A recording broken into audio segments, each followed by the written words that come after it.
আসসালামু আলাইকুম। কি তো অবস্থা আমার মায়ার মানুষসকল? আমার অ্যাকচুয়ালি ম্যাক্সিমাম টাইমও রাস্তার মাঝে চক্কর চাক্করের মাঝে খাটানি, যার দরুন রাস্তার খান্দাত মজার মজার কোনো রেস্টুরেন্টের খানি মুখো লাগলে স্বাদ আপনার লগে তুলিয়া ধরার চেষ্টা করি। তো আজকেও তার ব্যতিক্রম নাই। আজকে যেমন একটা রেস্টুরেন্ট, ওইটা হইলো গিয়া এয়ারপোর্ট থেকে বাইপাস হইয়া বুলাগঞ্জেতে যে রোড ঢুকছে ও রোড থেকে সামান্য একটু সামনে। রেস্টুরেন্টটা দেখিয়া হয়তো আপনারা জীর্ণ শীর্ণ মনে হইতে পারে যে না জানো কি লইব খানি, বাট রিল্যাক্সড। আসলে খানিটা এই পর্যায়ে মজা একটু পরে আপনারা রিভিউ দিব। তো প্রথম অবস্থায় আমরা রেস্টুরেন্টে আইয়া ঢুকলাম, ঢুকার পরে গেলাম হাত ধোয়ার পানি কোন জায়গায় তারা দেখাইয়া দিলাম ডিজিটাল কুয়া। কারণ আগর কুয়াগুলা মাটি কুদিয়া বানানি হইতো, আর এটা ট্যাঙ্কির মাঝে বানানি হয়েছে। যাই হোক আমরা আটটা দইলাম, দইয়া ভিতরে আইলাম, দেখতে পারা বালতির মাঝে বাত রাখা হয়েছে। এখন মনে করতে পারেন বালতির মাঝে বাত দিকে যে বালতির মাঝে আবার বাত রাখন কিলা। অ্যাকচুয়ালি রেস্টুরেন্টটাও ওলা কিন্তু খুব পরিপাটি করে রান্দা বান্দা করা হয়।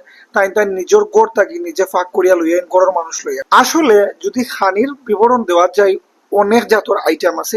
এর মাঝে সব থেকে প্রসিদ্ধ এবং সুস্বাদু হইল গিয়া গরুর মাংস, যেটা সিলেট শহরের মাঝে হয়তো আর কোনো জায়গা ফাইতা নাই আমার কাছে মনে হইছে। তারপরে আছে দেশি মুরগি, ব্রয়লার, হাঁসের মাংস, মাছ, ছোট মাছ, বড় মাছ, তারপরে চাটনি তো আছে বিভিন্ন জাতের। যাই হোক, যেহেতু দুপুরের সময় আছিল আর খুব বেশি ক্ষুধা লাগছে, আমি আর আমার মায়ার ভাই আলম আমরা বই গেছি বিসমিল্লাহ কইয়া খানির মাঝে।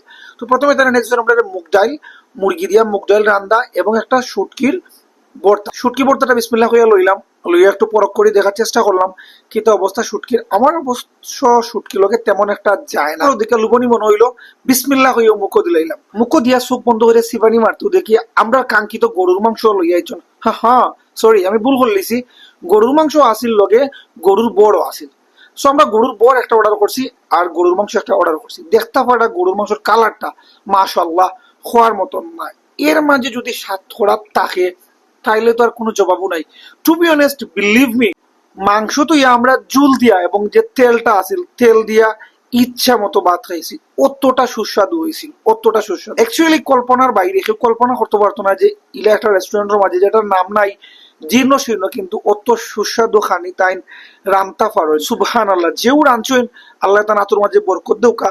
সো আমার একটা মেসেজ আপনার কাছে থাকবো, যারা তোর লোককে সুস্বাদু খানি ট্রাই করার লাগে জিব্বায় খালি ফালাফালি করে, তারা অবশ্যই এয়ারপোর্ট রোডও আইয়া বুলাগান যদি বাইপাসের যে রোডটা ঢুকছে ও রোডটা কি সামান্য একটু সামনে গেলেও আপনারা দেখতে পারবেন রাস্তার বাম পাশে শরাফতুল্লাহ জামে মসজিদ নামে একটা সাইনবোর্ড লাগানি আছে। ঠিক ও শরাফতুল্লাহ জামে মসজিদের সামনে ও রেস্টুরেন্টটা অবস্থিত। টেস্ট করতে পারেন, টেস্ট করিয়া অবশ্যই আমারে জানাইবা যে আমি বেশি হইলাম না কম হইলাম।